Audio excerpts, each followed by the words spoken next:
Ascending these time-worn steps, you feel transported to the golden age of the lost Sindhu-Saraswati Sabhyata. Imagine this open space, once a vibrant arena, a precursor to the Olympics where charioteers thundered and warriors clashed blades for craft and wrestlers contended in displays of strength. And ancient Bharatiyas knew how to play board games like chess and ludo. Welcome to Mysore Yogis and Namaste friends. I am Raviraj and today we delve into the 5,000-year-old Dholavira Harappan site. If you are new, please subscribe to our channel and support.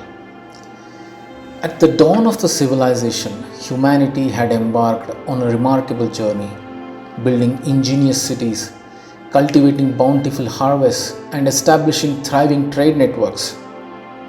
While we readily remember and acknowledge the grandeur of ancient Egypt, Greece, Rome, Mesopotamia, and other Mediterranean civilizations, a glaring gap exists in our own understanding of our own advanced Bhaaratiya civilization, particularly the settlements flourishing around the Sindhu-Saraswati and Ganga river deltas.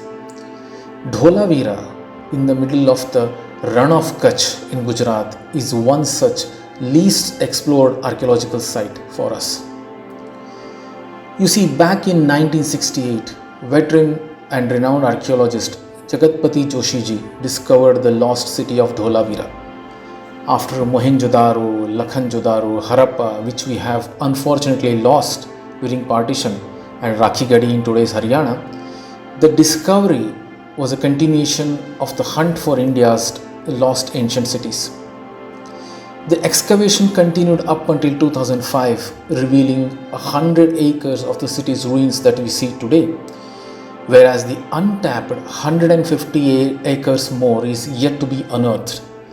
The potential for research is insatiable. Now, according to archaeologists, 7 generations had lived in this township before it was abandoned for reasons unknown. Some say it was due to climate change. Of course, 5,000 years ago, the Earth's geology was completely different than what it is today. The sea was closer to this ancient Dholavira settlement township, and hence it was a coastal town. If we look at the town planning, the settlement was situated between 2 lost rivers. Today, those rivers are named as Manhar and Mansar. However, despite being surrounded by water, Dholavira residents had to grapple with drought-like conditions. Hence, the periphery of the whole town planning involved large water reservoirs. 16 water reservoirs have been excavated. The reservoirs were interconnected network through pipes, and it is truly remarkable to observe which all these things required a deep understanding on hydrology or the study of water. In terms of the habitation, the town was divided into 3 parts. Citadel at the top, which had a secured fortification where possibly the royal family or the chief governing family lived. The middle town, or for merchants and warriors and other classes lived. The lower town, where the laborers, artisans, fishermen and farmers had colonies. Hence it looks like a hierarchical structure to me, a society that was divided. The citadel or castles have limestone pillars and also places for rituals of those times. There are many civil engineering ingenious geometrical shapes to lock the stone pillars using male-female combination slots. That shows how advanced the ancient Bharatiyas were in science and engineering. Also, the royal families used to have their own bathing areas in which the water from the southern reservoir used to be circulated through the internally connected pipes. Quite interesting, isn't it? And the southwest outskirts of the township, archaeologists have found cemeteries type of structures which don't have the human skeletons, but possibly the Dholavira people used to burn the dead and maintain a place to remember their ancestors. But the advanced part is trading via sea routes using ships or vessels. As I mentioned earlier, Dholavira was a coastal ancient settlement. Ancient Dholavira people used to make beads and beautiful ornaments, huge potteries and other value-adding goods of the ancient world, which were in demand in ancient Egypt and other Mediterranean civilizations of their times. The lower town had a series of workshops where craftsmen used to make beads and ornaments, and then there were seals made of ivory or stones with animal icons like bull, deer and tiger, which were used for marking transactions possibly. However, it's difficult to say what the exact meaning behind it were. Also, there were weighing stones which were used to measure the commodities from minor weights to major ones.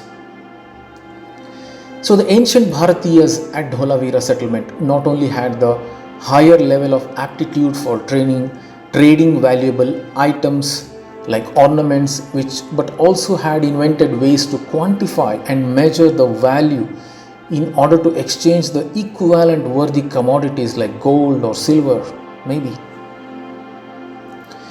At the northern entrance of the town, a large stadium was built, which could seat an audience as big as 10,000 people. The concept of stadium gives us insights into the mindset of the people of Dholavira. They had advanced level of social intellect to think about sports, entertainment and competition to promote a healthy society. The most curious and the enigmatic part over the last 100 years has been the mysterious Harappa script or symbols or language. While we can read ancient Egyptian hieroglyphs thanks to Rosetta Stone discovery, we still cannot decipher our ancient language of Sindhu-Saraswati Sabhyata. Interestingly, last year, a person by the name Yagna Devam has been giving interviews and claiming to have deciphered the Indus script. What made me more curious is that Dholavira had a signboard at the northern entrance gate coated with gypsum, which could be luminescent even during the night, with the same script as we have seen in the other Sindhu-Saraswati sites like Mohenjo-daro and Harappa. According to Yagna Devam, this signboard, which is written in Sanskrit, reads Diamond Gem Entrance. The link to that discussion has been included in the description. If these are proven to be true, then Bharatiya civilization is a continuing journey since ancient times, and the sites like Dholavira are trying to reconnect us with our lost roots.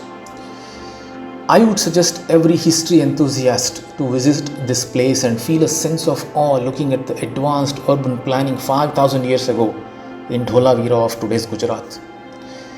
Thank you for watching this video, and if you liked, please press the like button, subscribe to the channel and share this with others. Also in the comments, do share your thoughts about Harappan civilization sites like Dholavira and others. Thank you and Namaste.